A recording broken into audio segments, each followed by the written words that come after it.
प्रसाद दादाला विनंती करतो की दादानी ज्ञानप्रबोधिनीचे तसेच प्रसिद्ध मासिक छात्रप्रबोधनचे संपादक महेंद्र सेठिया यांचा परिचय आम्हा सर्वांना करून द्यावा. नमस्कार सगळ्यांना. सगळ्यांना असं वाटेल की हा पुरस्कार म्हणजे एखादी स्पर्धा होती किंवा एखादा काय म्हणतात त्याला, आम्ही तुम्हाला जज करत होतो, पण तसं अजिबातच नव्हतं. ऍक्च्युली तुमचं काम खूप मोठं आहे. आम्ही जज करणारे असे काही त्याच्यामधले फार वेगळे नाहीये. तसा पुरस्कार आपण सगळ्यांनाच दिलेला आहे. म्हणजे पुरस्काराचं जे प्रमाणपत्र आहे ते 8 जणांनी ज्यांनी शेवटचा व्हिडिओ केलाय त्या सर्वांनाच आपण देतोय. फक्त बक्षीस म्हणून जी काही रक्कम असणार आहे, म्हणजे जे काही छात्रप्रबोधनची हे असणार आहेत पुस्तकं आणि शील्ड, ती फक्त 2 जणांना देतोय. कसं सगळ्यांनाच द्यायला पाहिजे होतं, परंतु ज्युरीचं एकंदरीत म्हणल्यानुसार की अधिक थोडस काय म्हणू आपण की प्रयोगशीलता अधिक वाढवण्यासाठी आणि अधिक चांगला वाढवण्यासाठी आपण हे 2 जणांसाठी निश्चित करतोय. महेंद्र भाईंचा परिचय तसं महाराष्ट्रातल्या सर्वांना करून देणं म्हणजे हे सूर्याचा परिचय करून देण्यासारखं आहे. बालकुमार रांच्या मध्ये साहित्यिक प्रेरणा, प्रयोगशीलता, कल्पकता आणि नवीन गोष्टी निर्माण करण्यासाठी महेंद्रभाईंचा सतत प्रयत्न चाललेला असतो. ज्ञानप्रबोधिनीचे एकंदरीतच जे ब्रीदवाक्य आहे, रूप पालटू देशाचे तसं रूप पालटू शिक्षणाचे, या अंगाने ज्ञानप्रबोधिनीची जी पुण्यातली शाळा आहे त्या शाळेचे महेंद्रभाई विद्यार्थी आहेत. त्यांना स्वतःला ज्ञानप्रबोधिनीचे जे संस्थापक संचालक आहेत आप्पासाहेब पेंडसे यांचा परिचय स्पर्श लाभलेला आहे. स्वतः इंजिनियर आहेत, पण इंजिनियर असून देखील शिक्षण क्षेत्रामध्ये यायचं त्यांनी निश्चित केलं. नंतर BEd केलं आणि मग ज्ञानप्रबोधिनीचे सर्व उपक्रम विविध शाळांमध्ये आपल्याला नेता येतील का आणि ते एखाद्या प्रयोगशील अशा मासिकाच्या माध्यमातून नेता येतील का. आणि मग महेंद्रभाईंच्या सृजनाला पंख मिळाले आणि ते महाराष्ट्रभर त्यांचा संचार सुरू झाला. क्वचित असा एक जिल्हा असेल किंवा तालुका असेल जिथे महेंद्रभाई गेलेले नाही आहेत. आणि आज छात्रप्रबोधनचा विस्तार तर प्रचंड मोठा आहे. म्हणजे दिवाळी अंक काही 50,000 लोकांपर्यंत जातो. अनेक तरुण मुलांचे महेंद्रभाई मेंटॉर्स आहेत. ज्ञानप्रबोधिनीच्या अनेक उपक्रमांचे ते महत्वाचे मार्गदर्शक आहेत. नेतृत्व संवर्धन प्रशिक्षण केंद्र किंवा एकंदरीत शिक्षणातले वेगवेगळे प्रयोग ह्याच्या बाबतीत महेंद्रभाईंचं खूप मोठं योगदान आपल्याला पाहायला मिळतं. तरुणांच्या बाबतीमध्ये असू द्या, लहान मुलांच्या बाबतीत असू द्या, शिक्षकांच्या बाबतीत असू द्या, महेंद्रभाईंचा नेहमीच पुढाकार राहिलेला आहे. वेदयशाचे नावाचं जे पुस्तक होतं त्यांनी आणि पोंक्षे सरांनी मिळून एकत्र ते लिहिलेलं आहे. असं महेंद्रभाईंचं एक विविध अंगी आणि विविध म्हणजे सर्वस्पर्शी व्यक्तिमत्व आहे. ज्ञानप्रबोधिनीचे प्रबोधक कार्यकर्ते कसे असावेत असं ज्यावेळी आम्हाला म्हटलं जातं, शिकवलं जायचं लहानपणी, म्हणजे आम्ही ज्यावेळी तरुण असताना त्यावेळी आमच्याकडे महेंद्रभाईंचा आमच्या समोर आदर्श होता. असे भाई, आम्ही त्यांना भाई म्हणतो, असे सर्वांचे भाई, महाराष्ट्राचे भाई असे महेंद्रभाई आपल्याला आज मार्गदर्शन करणार आहेत आणि त्यांचं मार्गदर्शन आपल्याला नक्कीच उपयोगी ठरणार आहे. मार्गदर्शनाच्या शेवटी 2 जणांचं नावाचं जे त्यांचं पुरस्कारासाठी निवड करण्यात आलेली आहे त्यांचे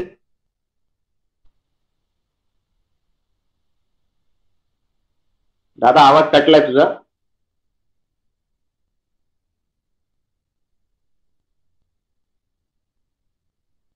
कार्यक्रमाच्या शेवटी 2 व्यक्तींचा, 2 शिक्षकांचा पुरस्कार घोषणा होईल. मी महेंद्रभाईंना विनंती करतो की त्यांनी सृजनाला पंख नव्हे या विषयाची मांडणी करावी.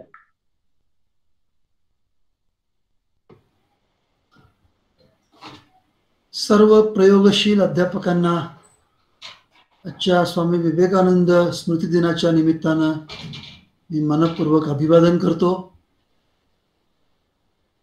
शिक्षणाच्या संदर्भातला अत्यंत मूलभूत आणि दूरगामी विचार स्वामी विवेकानंदांनी आपल्या सगळ्यांसमोर ठेवलेला आहे.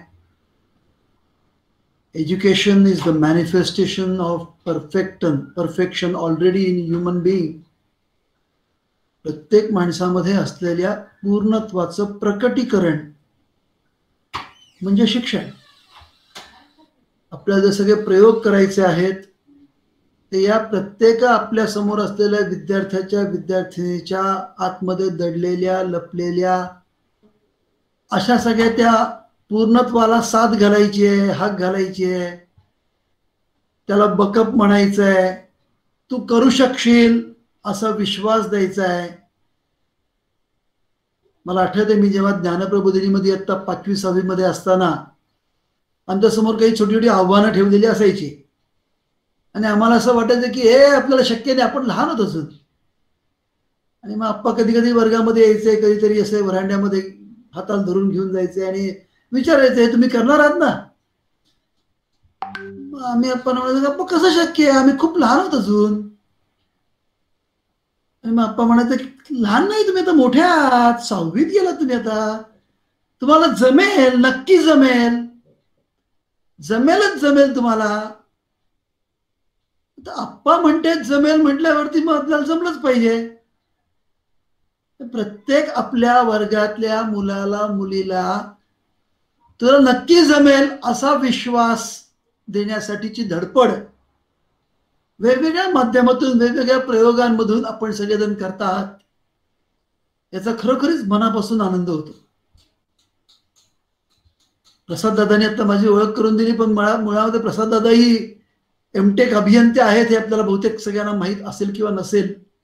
तर मी एका अभियंत्यानं अभियांत्रिकीच्या शिक्षणाच्या ऐवजी मानवी अभियंता म्हणून, ह्युमन इंजिनिअरिंग म्हणून अंबेजोगाईच्या परिसरात गेले 20-25 वर्ष आणि त्याच्या आधी वेगवेगळ्या संस्था संघटनांच्या बरोबरीनं ईशान्य भारतात, कन्याकुमारीला असं जे काही काम उभं केलेलं आहे ते या सगळ्याला निश्चितच खतपाणी घालणारं आहे. त्यांचा अनुभव आणि त्यांची धडपड यातून आपण सगळेजण खरं तर इथं आत्ता एकत्र आलेलो आहोत, याचाही मला खूप आनंद होतोय. सर्जनशीलता, नवीन नवीन सुचण्याची क्षमता, नवीन नवीन सुचण्याची आपली इच्छा, ही खरं तर कुण्या एका गटाची मक्तेदारी निश्चित नाही, हे संशोधनानं सिद्ध झालंय. ज्ञानप्रबोधिनीमध्ये डॉक्टर अशोक निरफराके यांनी त्यांच्या PhDचा विषय म्हणून हा कल्पकतेचा विकास विद्यार्थ्यांमध्ये कसा करता येईल यासाठीचा अत्यंत सुंदर अभ्यासक्रम तयार केलेला आहे. आणि ते करत असताना त्यांनी असं पदोपदी आणि पावलापावलावरती सांगितलंय की प्रत्येक मुलामध्ये, प्रत्येक मुलीमध्ये, प्रत्येक व्यक्तीमध्ये कल्पनाशक्ती असते. त्याला थोडं खत पाणी घातलं, त्याला थोडं वातावरण निर्माण करून दिलं, थोडं एक सहकारी गट जर का उभा राहिला, या प्रत्येकामधलं या सृजनाला, सर्जनशीलतेला नवीन नवीन धुमारे फुटतील. किंबहुना कल्पनाशक्ती हा माझा जन्मसिद्ध हक्क आहे असं खरं तर प्रत्येकाने लोकमान्य टिळकांच्या वाक्याचा संदर्भ घेऊन पण हे या अंगानं आपण म्हटलं पाहिजे असं मला वाटतं. ज्याने ज्याने हे सगळे प्रयोग केले त्या सगळ्यांच्या मध्ये सामायिक काय दिसतंय मला, तर अत्यंत पहिली महत्वाची गोष्ट दिसते ती म्हणजे संवेदनशीलता. आपल्या आसपास जे काही घडतं आहे त्याच्याबद्दलची जागरूकता, त्याच्याबद्दलची अस्वस्थता, त्याच्याबद्दलची संवेदनशीलता, ती जाणवणं आपल्याला, ती बोचणं आपल्याला, ती आपली वाटणं, हा एक अत्यंत महत्वाचा भाग आहे. कोणाला तरी तुमच्यापैकी असं वाटलं की मुलांनी बोललं पाहिजे, मुलांनी लिहिलं पाहिजे, ग्रामीण भागातली असली म्हणून काय झालं, आणि मग त्यांनी प्रयोग केला आणि मुलांना लिहितं केलं, बोलतं केलं. लिहिणं आणि बोलणं हा खरं तर निमित्त होतं, त्यातून त्यांचा जो आत्मविश्वास वाढला तो विलक्षण होता.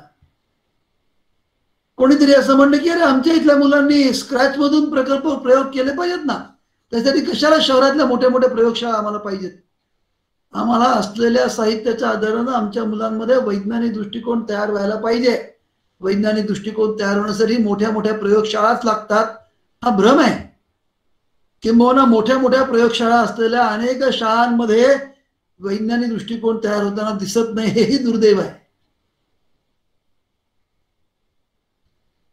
त्यामुळे साहित्याची उणीव आहे, साधनांची कमतरता आहे, सोयी पुरेशा नाही आहेत, म्हणून कल्पनाशक्तीला वाव नाहीये किंवा ती स्फुरत नाहीये असं खरं तर नाहीये. किंबहुना हे कमी आहे म्हणूनच नवनवीन सुचत आहे किंवा सुचण्याची शक्यता वाढती आहे असं मी म्हणेन.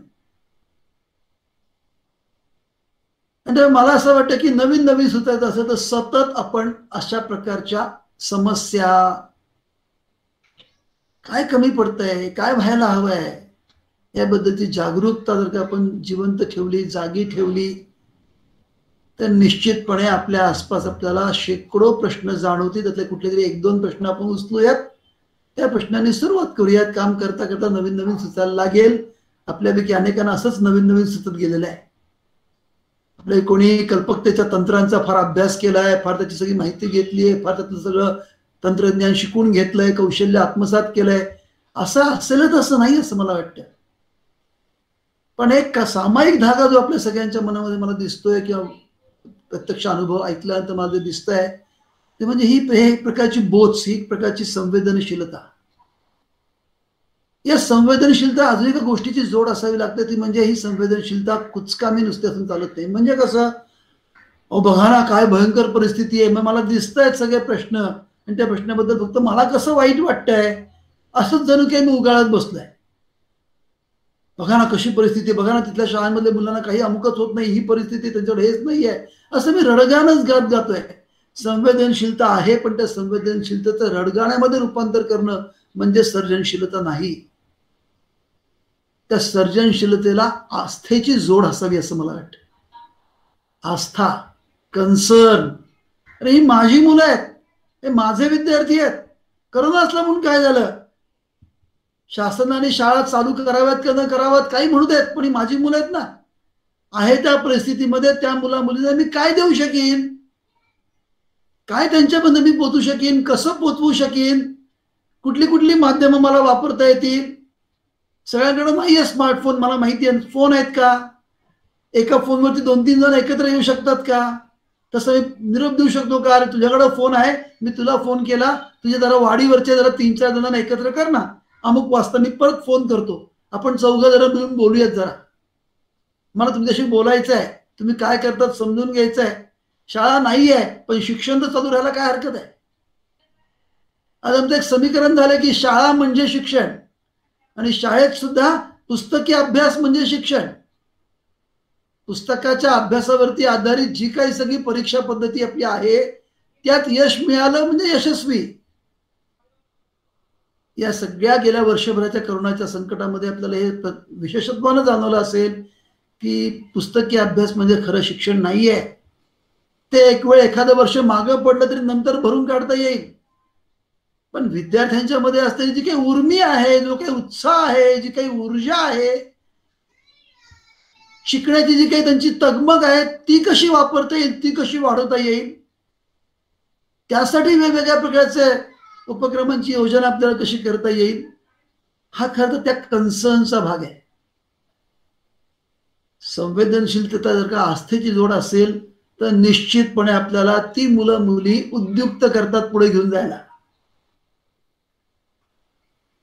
एक छोटी 2 उदाहरणं सांगतो, खूप वर्षापूर्वीची आहेत, पण परभणी भागातलं एक उदाहरण आहे. महाराष्ट्रभर हिंडत असताना वेगवेगळ्या गावांमध्ये, जिल्ह्यांमध्ये जायचो, शहरांमध्ये जायचो, तिथल्या शिक्षकांशी बोलायचो, आणि गप्पांमध्ये एका शिक्षकाने मला असं सांगितलं की अहो माझी फार पंचायत आहे सध्या. म्हटलं काय हो, त्यामुळे मी गणित शिकवतो, पण मला जे तास दिलेत ते सगळे कच्च्या वर्गावरचे दिलेत. म्हटलं की फारच छान, की म्हटलं केवढं चांगली तुम्हाला आव्हान आहेत समोर. त्यामुळे हरकत नाही, मी घेतला तो वर्ग अगदी ठरवून, पण मला तास जे दिलेत ना ते सगळे सुट्टीनंतरचे दिलेत, आणि मग सुट्टीनंतर मुलं उशिरा येतात, डबा खातात, येतच नाहीत, एखादा तास बंक करतात, आणि मग माझ्या तासाला मुलांचं लक्ष नसतो. आमच्या काही गप्पा झाल्या, त्यांना एक कल्पना मी सुचवली, म्हटलं करा, वापरून बघा. आणि मग असं लक्षात आलं की 2 महिन्यानंतर त्यांनी मला फोन केला, सांगितलं की अहो मजा आली म्हटले. म्हणजे काय झालं म्हटलं. तर मी काही त्यांना विषय सुचवलं नव्हतं, एक जस्ट काहीतरी एक हिंट दिली होती. त्या हिंटचा त्यांनी चांगला उपयोग करून घेतला. प्रत्यक्ष उपक्रम त्यांना सुचला, छोटा उपक्रम होता. आपल्या सगळ्या प्रयोगांचा प्रकल्पाच्या दृष्टीने तो फारच छोटा उपक्रम होता. वर्गामध्ये म्हणे मी गेलो आणि वर्गात असं सांगितलं की आज मी माझ्या तासाला 3 चुका करणार आहे. जो कोणी या चुका शोधून दाखवेल त्याला हे माझ्या वतीने छोटंसं बक्षीस. मुलं म्हणलं एकदम कान टवकारून आणि फळ्याकडे लक्ष देऊन, आता कुठली चूक सर करतायत असं म्हणे शोधत होते. आणि तासाच्या शेवटी तर म्हणलं की सर 2च चुका झाल्या, तिसरी चूक झालीच नाही तुम्ही. ठीक आहे म्हटलं, ज्याने 2 चुका ओळखल्यात त्याला एक छोटं बक्षीस. आणि रोज मी म्हणे माझ्या चुका शोधणाऱ्याला बक्षीस देत होतो, काही ठिकाणी मुद्दामून चुका करत होतो.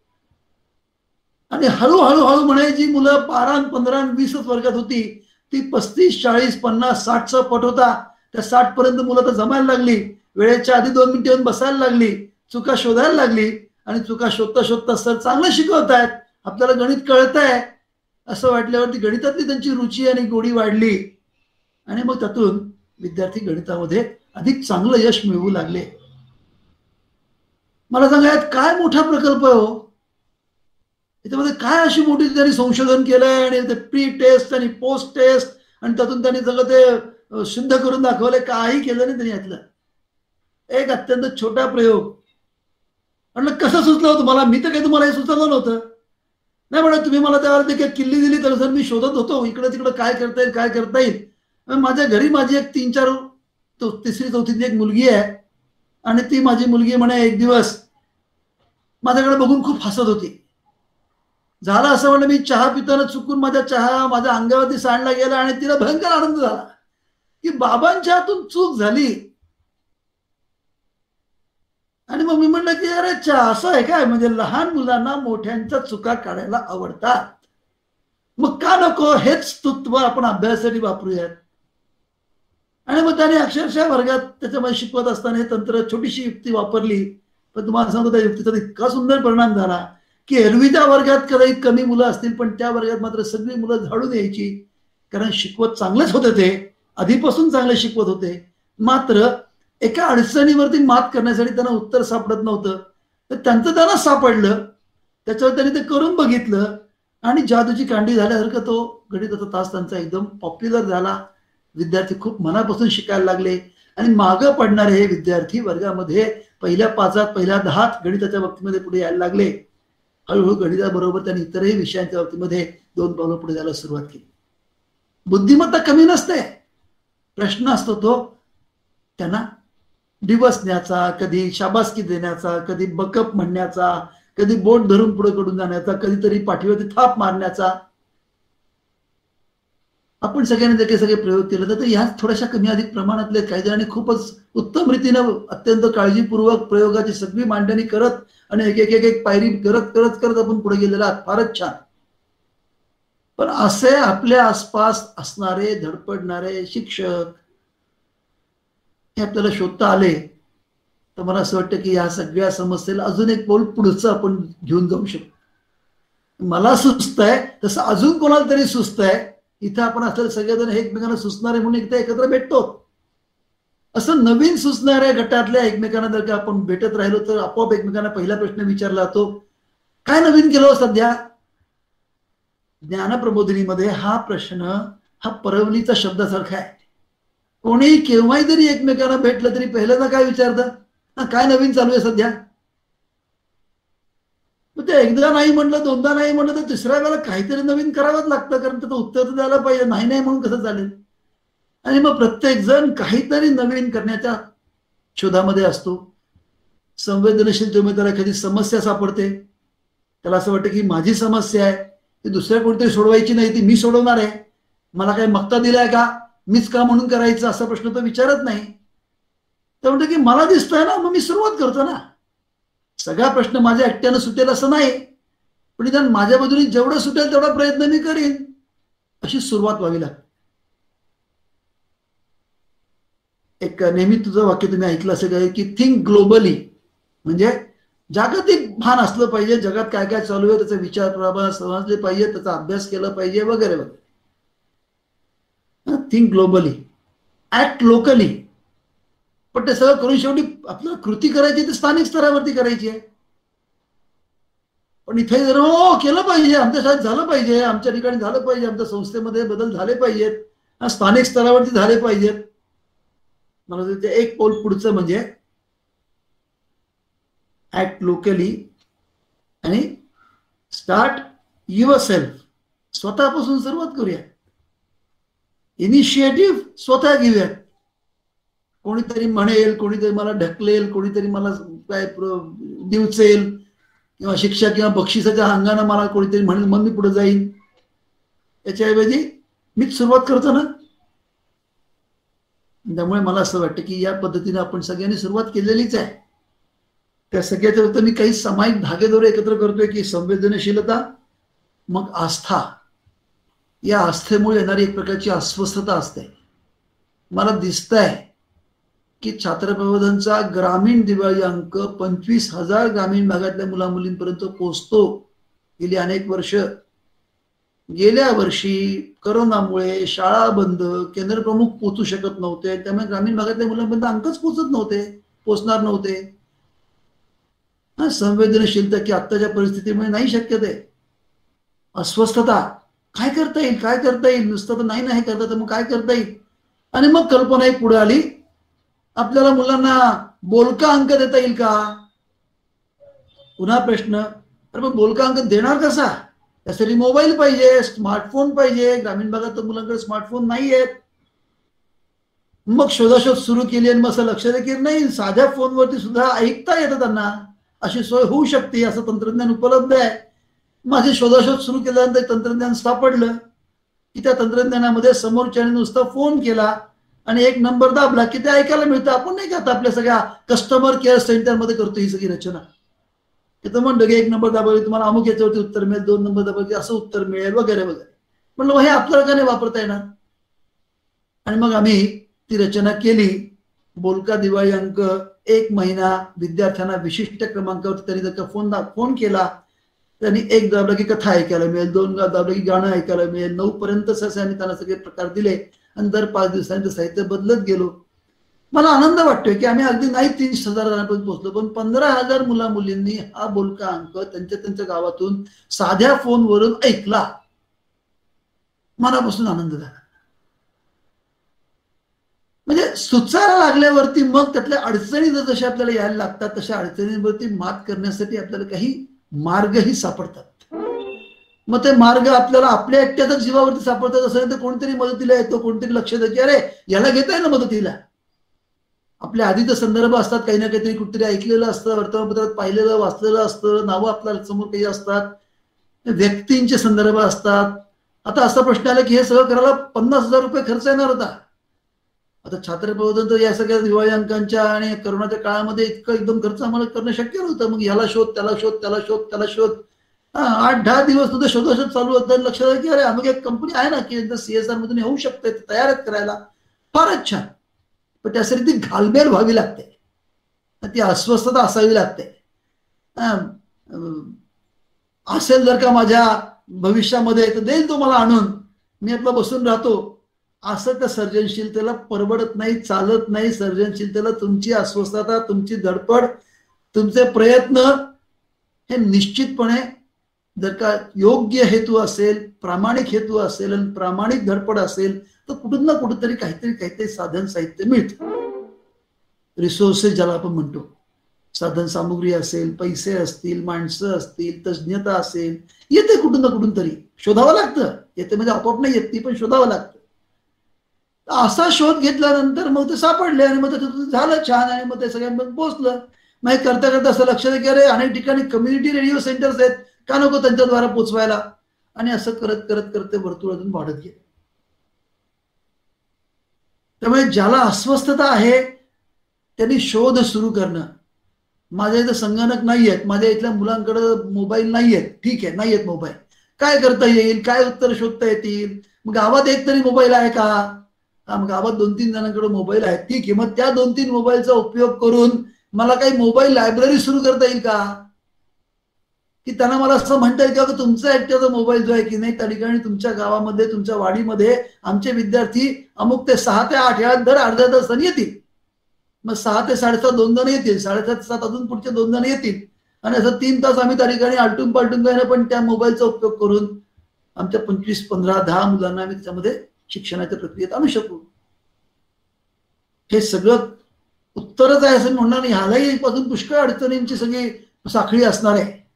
पण असा काही विचार करायला लागल्यावरती आपल्याला उत्तरं सापडायला लागतात.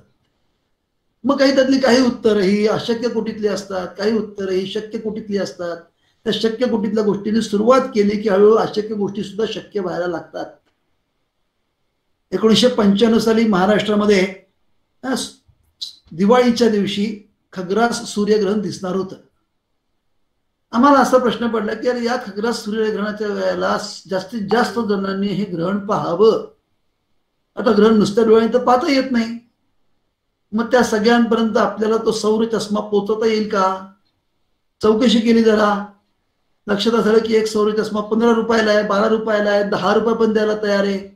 अरे बापरे म्हटलं 10 रुपयाचं कसं काय देणार, कारण त्यावेळेला आपण दिवाळी अंकामध्ये छत्रपतींच्या भेट देत होतो मुलांना काहीतरी करायला काहीतरी पाहायला. आमची अशी कल्पना होती की आपण हे देऊ शकू का भेट. म्हटलं 10 रुपयाला आपला अंकच 5 रुपयाचा किंवा 8 रुपयाचा, तर 10 रुपयाची भेट कशी काय आपण देणार. मग विचार असा केला की अरे चष्म्यामध्ये आहे काय नेमकं की जे बघायला आवश्यक आहे. त्याचं डामडौल, त्याची सगळी ती सजावट, त्याची गरज नाही, आतली जी फिल्म असते ती फिल्म आपल्याला कुठे मिळेल. आणि मग शोध घेता घेता असं लक्षात आलं की ती फिल्म आम्हाला 1 पैशाला 1 फिल्म एवढी द्यायला आम्हाला एकदम तयार झाली. म्हटलं फारच छान. किंवा मग अशा ढिगभर फिल्मीचे तुकडे करून गोळा केले आम्ही आणि मग त्या तुकडे मी त्यांचे वाया गेलेले चष्मा केल्यानंतर जे राहतं शिल्लक ते म्हणलं हे आम्ही तुम्हाला देऊ शकू. म्हणलं द्या. मग त्याचे व्यवस्थित तुकडे करून मग आम्ही साध्या कागदाचे कार्डशीटचे चष्मे तयार केले, माशाच्या आकाराचे, त्याला ते चिटकवलं, खटाडोप केला भरपूर. 10-20 मुलांना मोठ्यांना गोळा केलं एकत्र. रे आपलं करायचं बरं का, 10,000 चष्मे तयार करायचे आणि मग असे सगळे चष्मे करून ते त्याच्यात घालून ते आम्ही सगळ्या दिवाळी अंक पोहोचवले मुलांपर्यंत. मला खूप आनंद वाटतो की अनेक गावांमधल्या वय वर्षे 70, 50, 80 अशा लोकांनी त्यांच्या आयुष्यातलं पहिलं सूर्यग्रहण त्या चष्म्यातून पाहिलं. मी माझं कौतुक म्हणून सांगत नाही, मला याची उदाहरणं म्हणून सांगतात. असं मला एकट्याला सुचलं असं पण नाहीये. त्यावेळेला विवेकराव पोंक्षे माझ्याबरोबर होते, त्यांना सुद्धा या सगळ्यातल्या कल्पनांमध्ये असं करता येईल तसं करता येईल, यांना भेटू त्यांना भेटू, ही सगळी प्रक्रिया आमची चालू होती. गट असतो, टीम असते, त्या टीमच्या मदतीने आपण पुढे जात असतो. पण एखाद्या कल्पनेबद्दलचा जर का आपल्याला पाठपुरावा करायला लागला तर त्यासाठी जे काही लागेल ते धडपड करत करत करत जर पुढे गेलो तर निश्चितपणे कमी अधिक प्रमाणात पहिलं पण यश मिळतं, असा निदान माझा तरी अनुभव आहे. मेहनत खूप घ्यायला लागते, नाहीच हो करावं लागतं. सर्जनशीलतेमध्ये हे फार महत्वाचं असतं, कारण कल्पना सुद्धा सोपं आहे हो. आपण जर का सगळे आता एकत्र बसलो इथं जर का कल्पना स्फोटाचं तंत्र वापरून कल्पना काढल्या आताच्या परिस्थितीमधल्या तर कमीत कमी 100 कल्पना निघतील. आपण नुसते कल्पनावीर नाही आहात, आपण प्रयोगशील आहात. आपल्याला जे काही सगळं एकत्र केलं ते प्रयोगशील म्हणून एकत्र केलं गेलेलं आहे. तर ही प्रयोगशीलता जी आहे त्या कल्पनेला मूर्त रूप देणं म्हणजे प्रयोगशीलता आहे. या प्रयोगशीलतेमध्ये अपयश आहे की नाही, आहे ना, पण त्याला अपयश नाही म्हणत, त्याला अनुभव म्हणतात. एखादी तुम्ही गोष्ट केली, नाही जमली तर ठीक आहे ना, हा अनुभव पाठीशी आला की असं केलं की हे होत नाही, पुढच्या वेळेला कधी दुरुस्ती केली पाहिजे, बदल केला पाहिजे, भर घातली पाहिजे, शिकायला मिळालं. नाही तर कशाला शिकायला मिळालं असतं, काहीच केलं नसतं. तर जो करतो तोच चुकण्याची शक्यता असते, जो नवीन मार्ग चोखाळतो तोच चुकण्याची शक्यता जास्ती असते. पण म्हणून आपण कशाला घाबरायचं ना. त्यामुळे संवेदनशीलता, आस्था, अस्वस्थता याच्या बरोबरीने अजून एक महत्वाची गोष्ट लागते, ती म्हणजे चुका करण्याची हिंमत लागते. हो, झाली चूक तर झाली चूक, बघतो ना मी. याचा अर्थ कुठलीही रिस्क घ्यायची असं मी म्हणत नाहीये. कॅल्क्युलेटेड रिस्क जरूर घ्यावी, पण रिस्क तर घ्यावी लागेल, धोका तर पत्करावा लागेल, कारण नवीन करतात, माहित नाही यशस्वी होईल का होणार नाही. काही वेळ वाया जाईल, काही 4 बोलणी खायला लागते, काही 4 गोष्टींमध्ये थोडंसं नुकसान होऊ शकेल. ठीक आहे ना, कॅल्क्युलेट करूयात काय कितपत होणार आहे ते आणि त्यातून पुढे जाऊयात. पण अनेक वेळेला चुका करण्याची हिंमत मी जे म्हणतो याच्यामध्ये चुका खरं तर त्याची चूक होत नसते, पण आपल्या लोकांना भीती वाटते आणि या भीतीपोटी माणसं नवीन काही करायचं धाडसच करत नाही. मला असं वाटतं की ही जी काही धाडस करण्याची जी काही आपली खुमखुमी आहे ना, ती खरं तर शिक्षकाचं खरं तर ते काय इंधन आहे असं मला वाटतं. हे करून बघू रे, त्यात काय एवढं. मला आठवतं मी जेव्हा सोलापूरला कार्यक्रम तर आम्ही सगळ्या शिक्षकांनी एकत्र चर्चा केली की अरे आपल्या इथं बक्षिसं दिली जातात. कशासाठी बक्षिसं दिली जातात? साहजिकपणे वेगवेगळ्या देणगीदारांनी काही बक्षिसं ठेवलेली असतात, त्यांच्या नावाने आपण ती बक्षिसं देतो. मग असं लक्षात की बहुतांशी सगळी बक्षिसं ही पहिल्या क्रमांकाला आहेत, क्वचित कुठेतरी दुसऱ्या क्रमांकाला एखादं बक्षीस आहे. मी तर म्हणलं का ही सगळी बक्षिसं किती मुलांना आपण देतो? त्यामुळे एखाद्या वर्गामध्ये 4-5 मुलांनाच बहुतांशी सगळी बक्षिसं मिळतात, आलटून पालटून का होईना. मग कोणी हा गणितात पहिला तर तो कधीतरी ह्याच्यात दुसरा आहे, काही तो तशात पहिला आहे, असं करत करत मला ती 4-5च मुलं बहुतांशी सगळी बक्षिसं घेऊन जातात. वर्गात किती मुलं आहेत? म्हणलं तुमचे 40 मुलं आहेत. मग उरलेल्या 35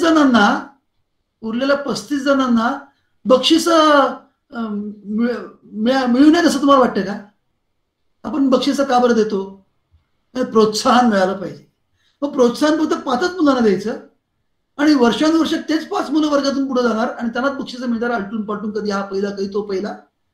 मला सांगा की 5वी मधून 10वी पर्यंत विद्यार्थी पुढे गेल्यावरती एकही बक्षीस न मिळालेले किती विद्यार्थी तुमच्या आपल्या शाळेमध्ये आहेत? आणि मी सगळा तो डाटा एकत्र केला तर लक्षात आलं की जवळजवळ 25 विद्यार्थी प्रत्येक इयत्तेतले असे आहेत की त्यांना एकही बक्षीस न मिळता 5वी पासून 10वी पर्यंत बाहेर पडलेले आहेत. उपयोग काय म्हटलं आपल्या बक्षिसांचा?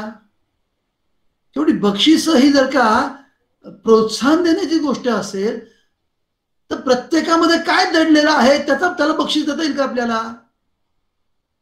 आणि मग आम्ही त्यात कल्पना जी प्रबोधिनीमध्ये पुणे आणि निगडीमध्ये पूर्वीपासून राबवत होतो आम्ही, ती तिथं सोलापूरला नंतर राबवायला सुरू केली. प्रगतीला बक्षीस, पहिल्या क्रमांकाला देऊ बक्षीस, पण प्रगतीला बक्षीस आहे. तिथून 5 पावलं पुढे जाईल त्याला बक्षीस.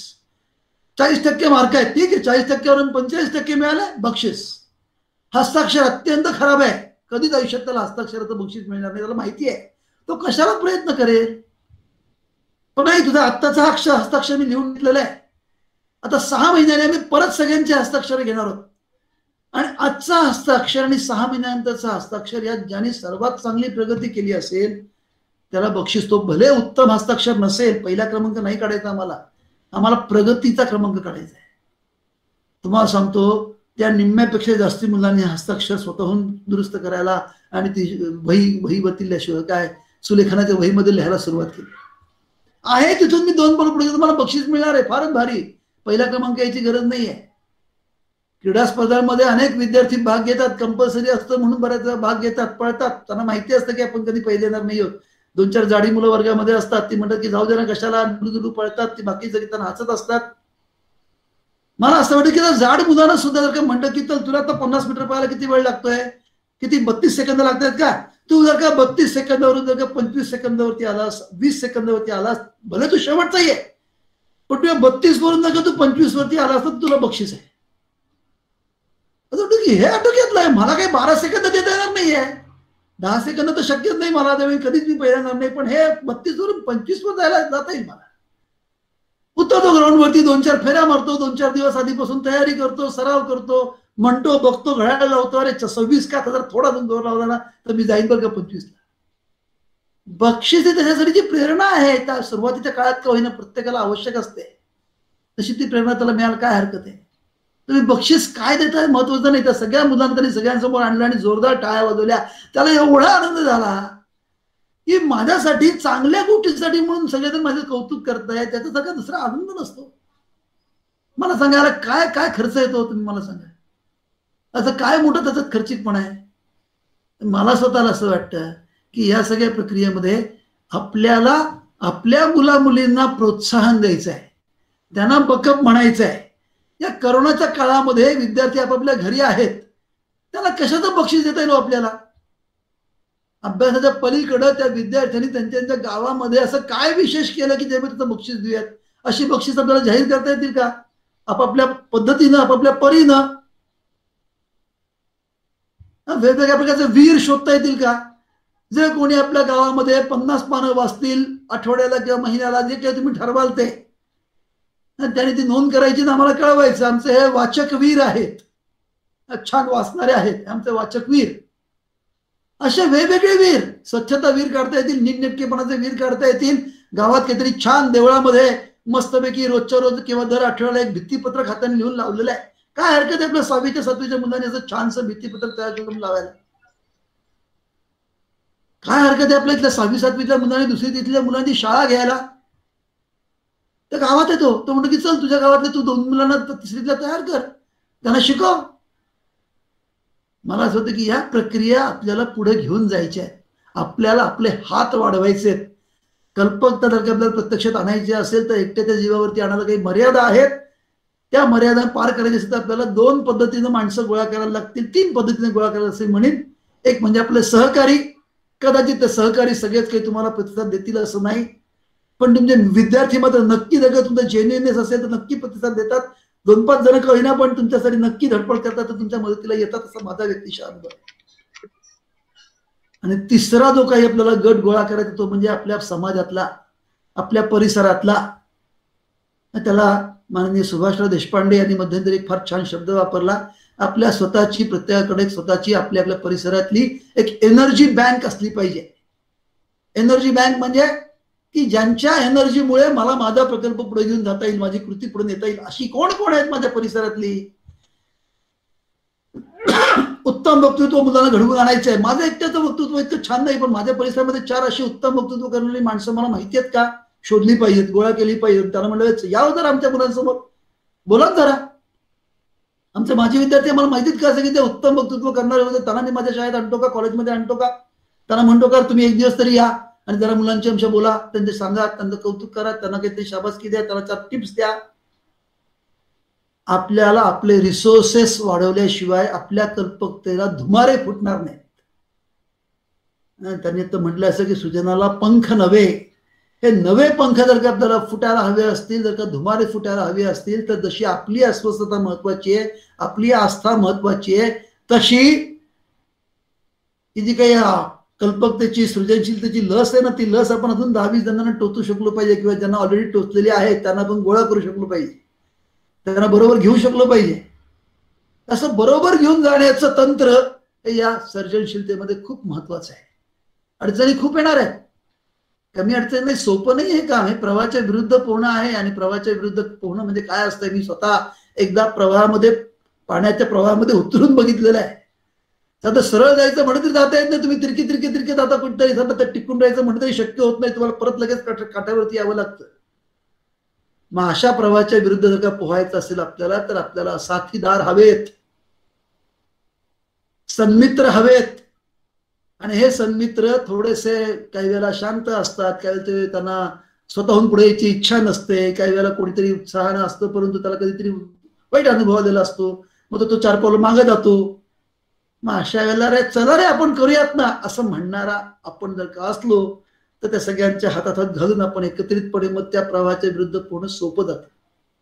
इथं श्रेय दुसऱ्यांना द्यायला काहीच हरकत नाहीये. आपण जरी पुढाकार घेतला ते माझं नाही, ते इतरांचं आहे.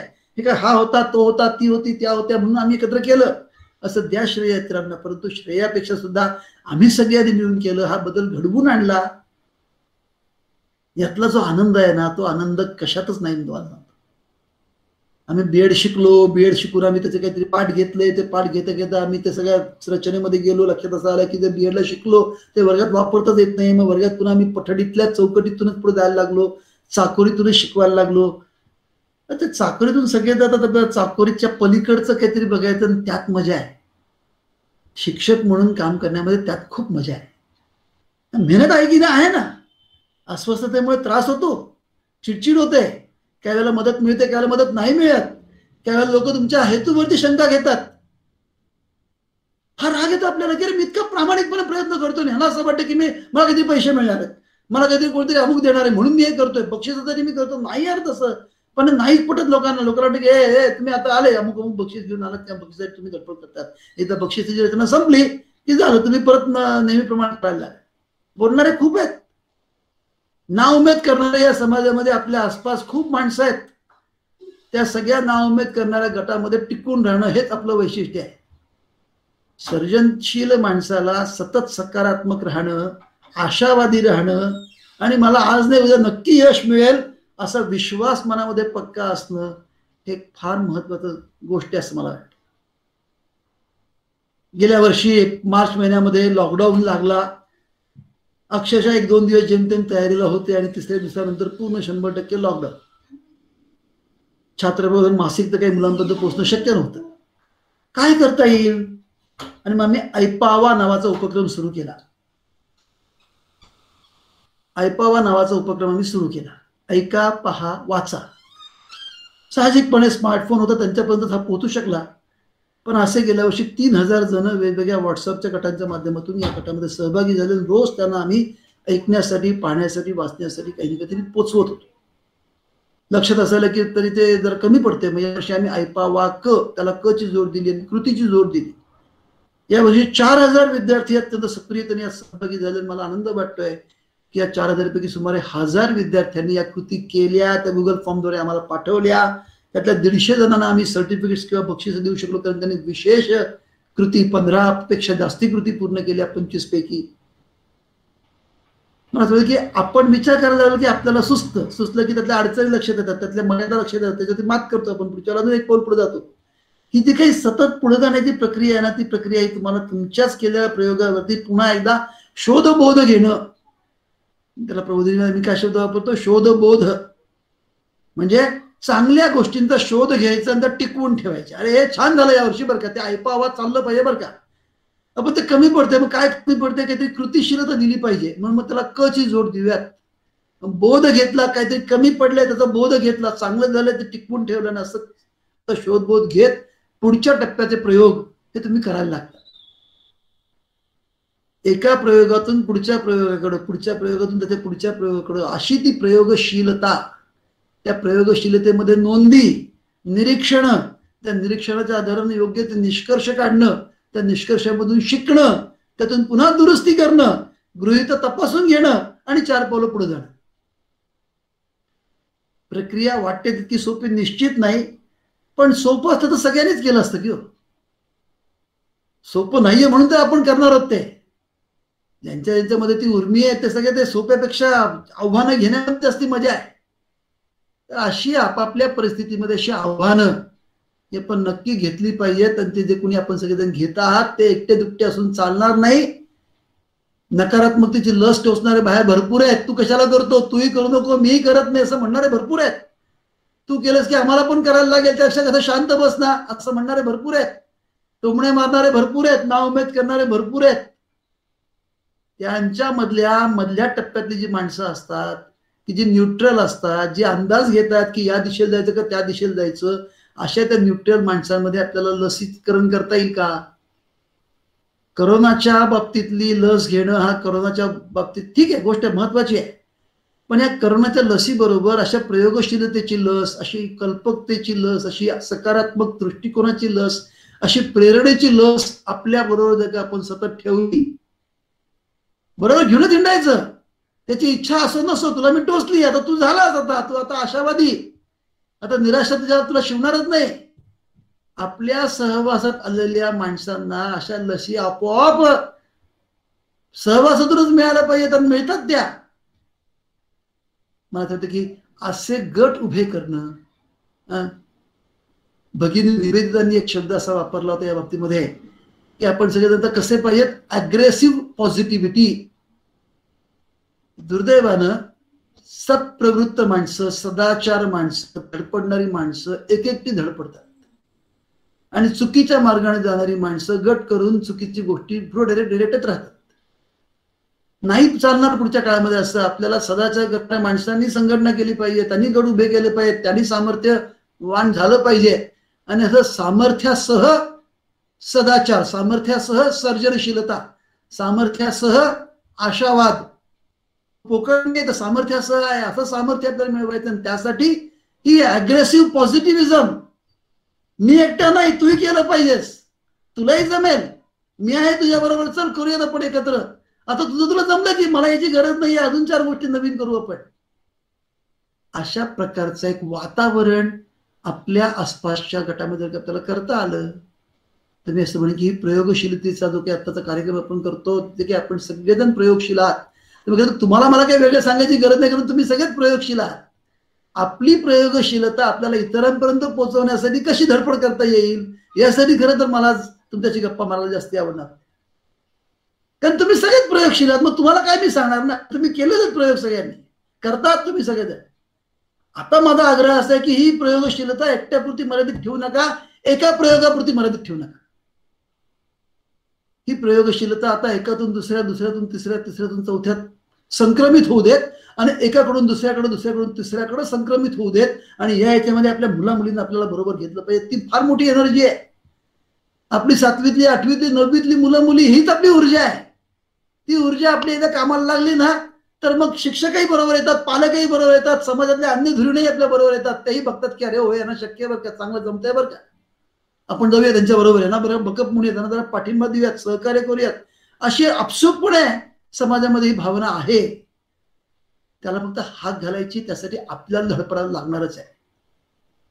त्यामुळे आपली धडपड, आपली प्रयोगशीलता, त्या प्रयोगशीलतेतून शिकणं, चुकांमधून शिकणं, नवीन चुका करायला परवानगी, आधीची चूक दुरुस्तच केली पाहिजे. असं करत करत करत करत चुका करण्याची हिंमत स्वतःमध्ये असणं, ते इतरांमध्ये बाळगणं. काय होत नाही रे, काय होणार आहे, एवढंच होईल ना, करूयात आपण, चल झालं, चूक झाली तर दुरुस्त करू आपण, असं सुद्धा म्हणण्याची थोडीशी जागा आहे आपल्यामध्ये असली तर मला खात्री आहे की सगळी प्रक्रिया हे पुढच्या काळामध्ये एक लोण होईल आणि प्रयोग करणारी माणसं ताठमानेने जगू शकतील.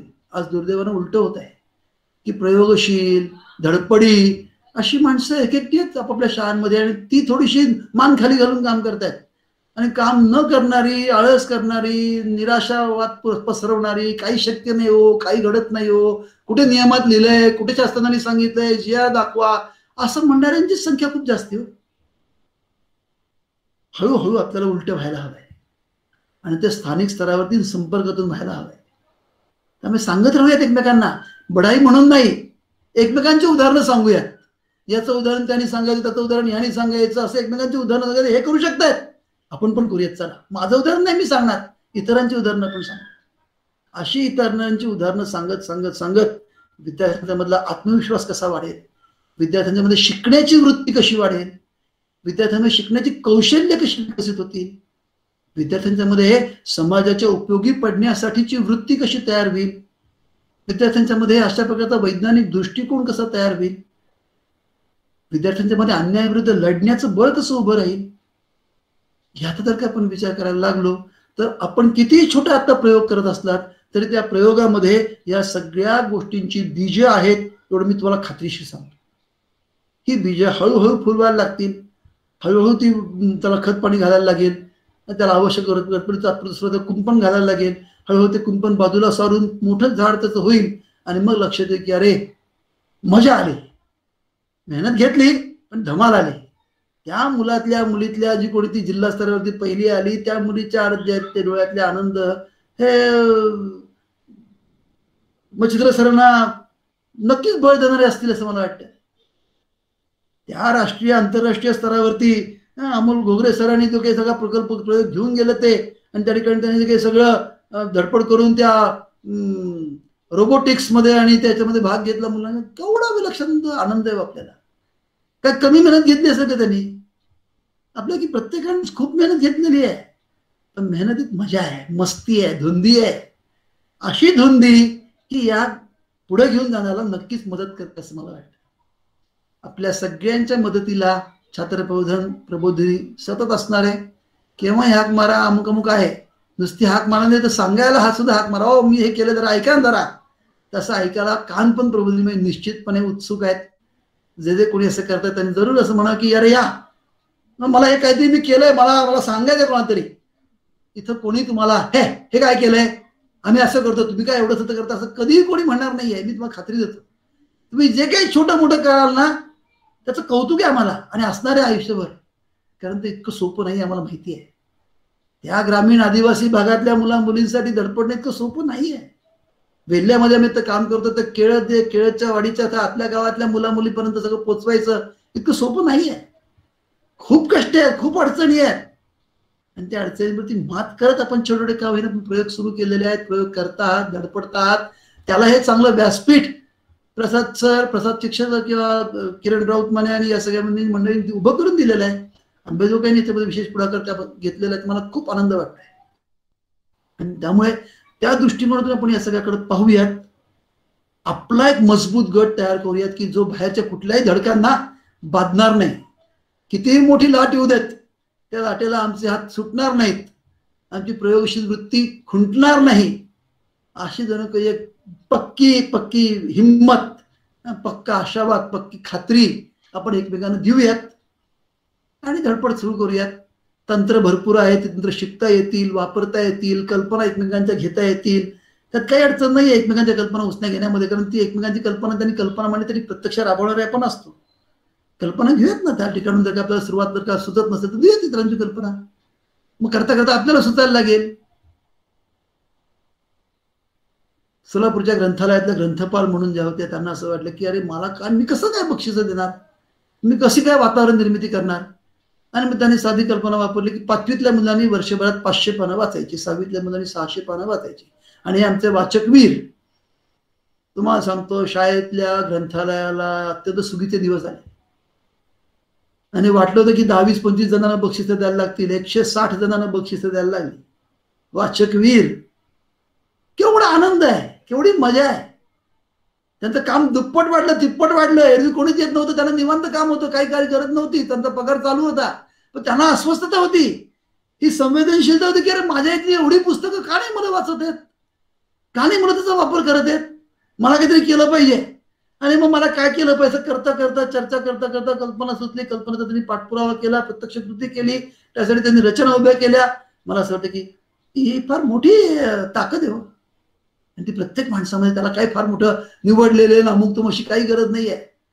हे आपलं इंधन आहे, आपलं हे अस्वस्थता आणि ही जी काही सगळी रचना आहे ती जर का आपण आपल्याबरोबर सतत जर का जागती ठेवली, जर का कोणी जर का चुकून धूळ तयार झाली असेल, जर का राख तयार झाली असेल तर फुंकर मारण्याचं काम या गटाने जरूर करावं. एकमेकांना जरूर विचारावं मधून मधून काय सध्या नवीन चालू आहे. कोणीतरी ढकलावं, कोणीतरी कान पकडावा, कोणीतरी शाबासकी द्यावी, कोणीतरी जरा चिमटा काढावा, सगळं करायला लागेल एकमेकांना आपल्याला. कारण ही शेवटी साहजिकपणे एक प्रकारची अडचणीच्या गोष्टीमधून पुढे जाण्याची गोष्ट आहे. त्यामुळे त्याला आपल्याला सगळं एकमेकांना द्यावंच लागणार आहे. सपोर्ट सिस्टीम ही आपली एकमेकांची असेल. आणि अशा सपोर्ट सिस्टीम मधून आपण अनेकांच्या सपोर्ट सिस्टीमचे भाग होऊ शकू का. आता इथं तुम्ही एका गटाभोवती, एका गटामध्ये एकत्र जमलेला आहात. मला असं वाटतं की काही पुढच्या वर्षी किंवा 6 महिन्यानंतर आपल्या प्रत्येकाच्या भोवती एक गट जमू शकेल का. की ही गुगल मीट होण्यापूर्वी आमच्या 25 गुगल मीट झाल्यात. आणि 25 गुगल मीट मध्ये प्रत्येकी 20-20 जण आहेत शिक्षक, आणि ते आपल्या भोवती आहेत. आणि त्या 20 शिक्षकांनी तिथले थोडे थोडे प्रयोग जे असेल ते त्या गटामध्ये सांगितले, त्याचा गोषवारा तुम्ही त्या गटामध्ये सांगतात एकमेकांना. अशी ती लोण पसरण्याची रचना ती आपण जर पुढे घेऊन जाऊ शकलो तर यासाठी जे काही लागेल ते सहाय्य, साहित्याचं सहाय्य, आशयाचं सहाय्य, कल्पनांचं सहाय्य, त्याला पुढे घेऊन जाण्यासाठी लागणाऱ्या छोट्या मोठ्या गोष्टींचं सहाय्य हे नक्की प्रबोधिनीच्याकडं देण्याची इच्छा आहे, आग्रह आहे, मनापासूनचं स्वागत आहे. या सगळ्याच्यामध्ये आपण सगळेजण त्या दिशेने पुढे जाऊयात असं मला वाटतं. छात्र प्रबोधनचं याच्यामध्ये आपल्याला जे काही लागेल ते सगळं सहकार्य उपलब्ध आहे.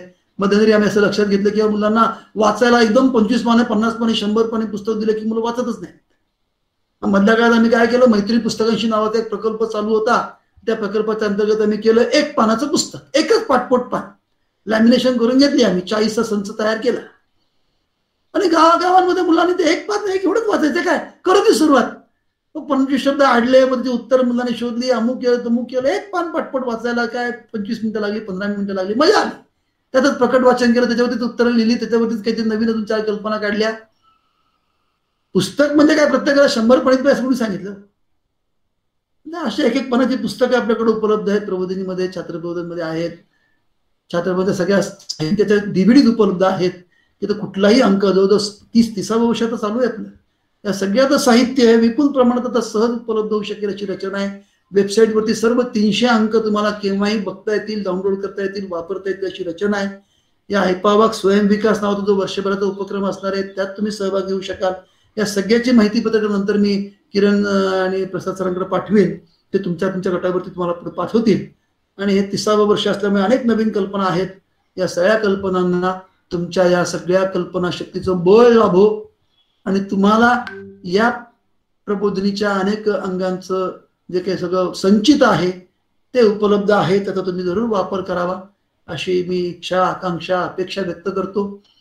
पंखामध्ये बळ भरवूया, आपण सगळेजण भरूयात आणि मोठी भरारी घ्यायची आपल्याला. आपल्या भरारीला आकाश ठेंगणं असलं पाहिजे, अशी छान भरारी घेऊयात.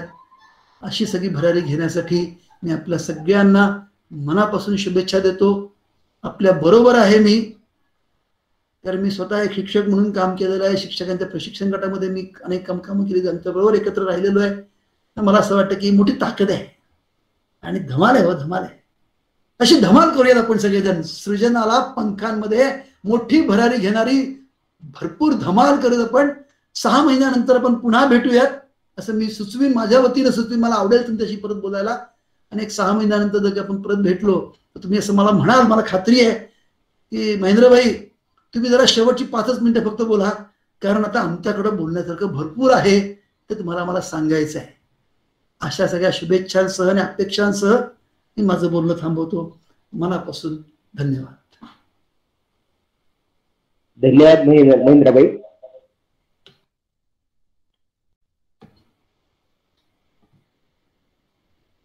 ऑनलाईन कार्यक्रम असल्यामुळे प्रत्यक्ष भेटता येत नाहीये.